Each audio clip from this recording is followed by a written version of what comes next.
ito yung ulam para kay Pugi. Tapos, yung katabi niyan, yung sa plastic, ay para sa amin. Ito para kay Pugi. Ayan o, nakalagay na sa kainan niya. Tapos, itong katabi na ulam, na sa plastic, ay yun yung para sa amin. O, ito yung para sa amin o.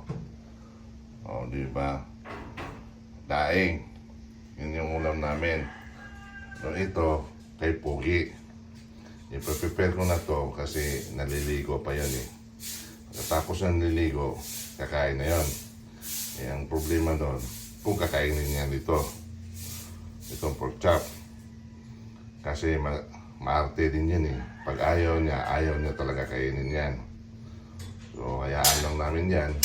Tatakpan para sila langawin.